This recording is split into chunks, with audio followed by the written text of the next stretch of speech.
Como é possível, eu pergunto, alguém gravar vídeo cheio de ódio, alguém gravar vídeo incitando ao ódio, falando da necessidade de destruir a dignidade humana, de incitar a violência e ao mesmo tempo posar de defensor dos preceitos evangélicos?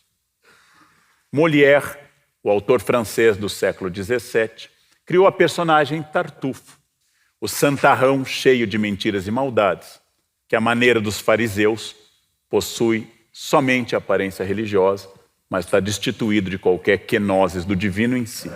Acontece com os falsos devotos o que se dá com os falsos bravos. Como não se vê aonde a honra os leva, os bravos verdadeiros não são os que fazem muito barulho.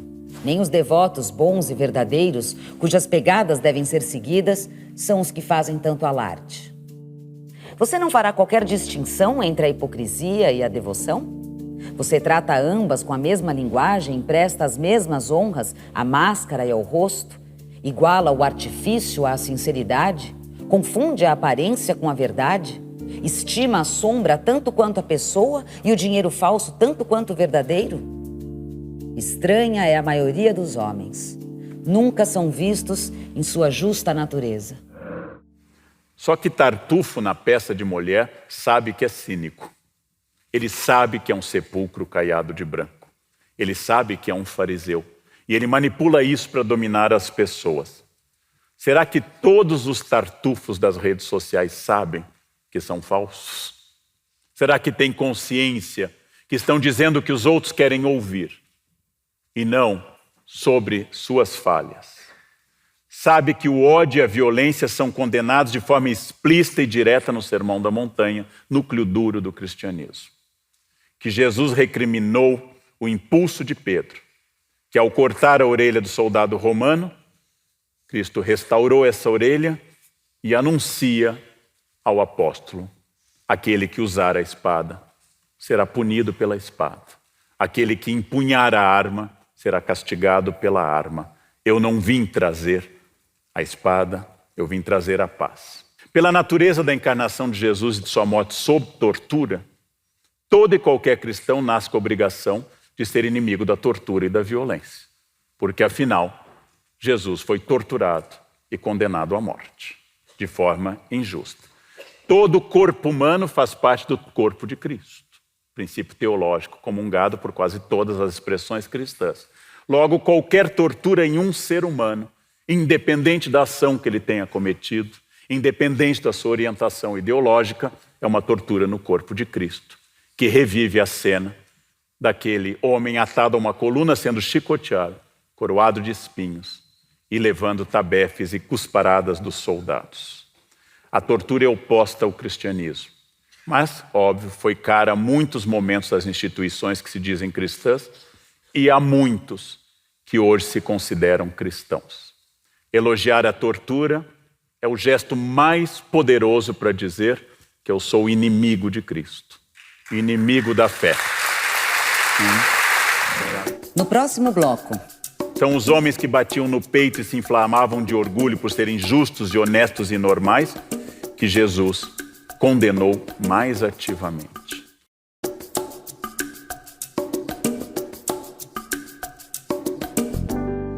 Quem não tiver pecado, que atire a primeira pedra, disse Jesus na passagem bíblica em que uma mulher adúltera estava prestes a ser condenada e punida. Hoje, as redes sociais viraram as novas praças de julgamento.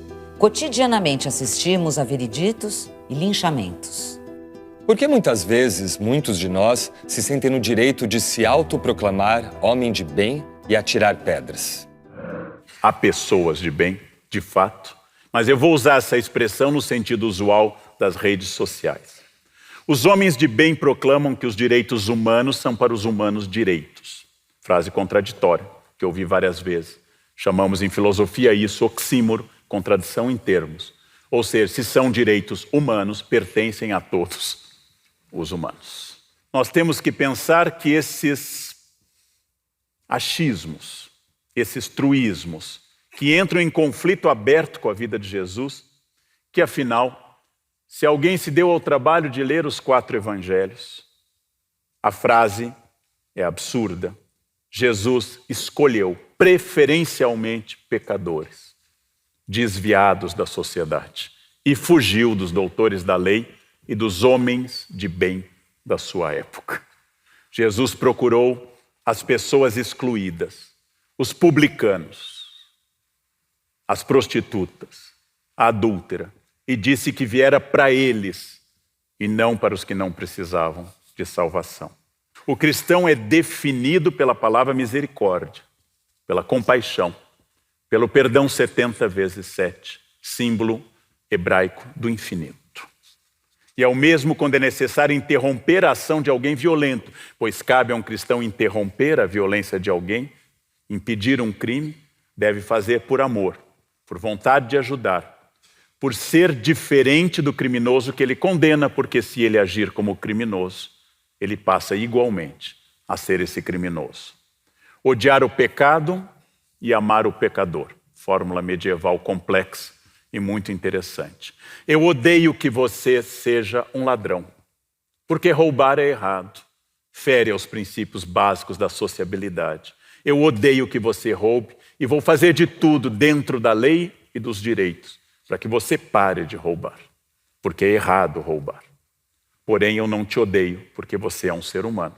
Preceito medieval que foge à nossa ideia de bandido bom é bandido morto. Porque bandido bom é bandido morto é uma frase do paganismo. É uma frase daqueles que não conheceram a Jesus. É frase de um romano sem batismo. De alguém que jamais teve contato com o evangelho e desenvolvia a ideia de que a justiça é a punição e a eliminação de quem eu considero desviante. O curioso não é a incoerência natural de todos nós, de mim, de qualquer pessoa, mas é afirmar a violência em nome de Jesus. Isso é o mais extraordinário. Ou seja, eu uso o evangelho e uso a vida de Jesus, a quem eu digo seguir, para defender a violência, a tortura, a pena de morte e a destruição das pessoas. Adapto Deus ao meu universo moral. E aí o Deus customizado tem seu aspecto mais trágico. Faço Jesus defender a pena de morte, sendo que ele sofreu a pena de morte. Defendo a tortura em nome do bem, quando o supremo bem foi torturado. E excluo pessoas que não mereceriam a misericórdia ou a compaixão em nome do Deus da misericórdia e da compaixão. Poderia ser chamado isso de um neopaganismo. Deuses humanos que protegem minha cidade da guerra. Suprema imagem da total kenosis de Cristo é a cena que nós chamamos pela expressão latina et homo, eis o homem. Pilatos leva o condenado ao público. Eis o homem, et homo. Dezenas de quadros foram pintados com essa cena. Jesus que fora castigado pelo chicote por ser um subversivo para o Império Romano e um pecador que fugia às leis do judaísmo. Condenado por ser subversivo, com um manto de rei para ironizar, uma cana em lugar de um cetro, coroa de espinhos, levado à multidão furiosa que queria executá-lo e linchá-lo. E ao ser consultada, no primeiro plebiscito narrado do Novo Testamento, preferiu Barrabás a Jesus. Começa assim a história da paixão. Os homens de bem que ali estavam, oficiais fariseus, saduceus, os doutores da lei que frequentavam o templo diariamente batiam no peito e diziam: Senhor, Senhor, Adonai, Adonai. Esses homens condenaram à morte como a um criminoso. Horas depois, Jesus daria mais uma lição, fazendo a primeira canonização da história, dizendo ao bom ladrão: ainda hoje estarás comigo no paraíso. Não disse sequer isso a sua mãe ou ao apóstolo João, mas de novo preferiu um ladrão. De novo preferiu um ladrão crucificado ao seu lado, porque se arrependera, porque voltar atrás, porque tomou a misericórdia e o arrependimento. Os apóstolos entenderam, depois de muito custo, a mensagem. Um cristão não julga, não faz acepção de pessoas, não condena outro ser humano, porque esse é um atributo exclusivo do divino, nunca de um ser humano. Quem te instituiu o juiz do teu irmão?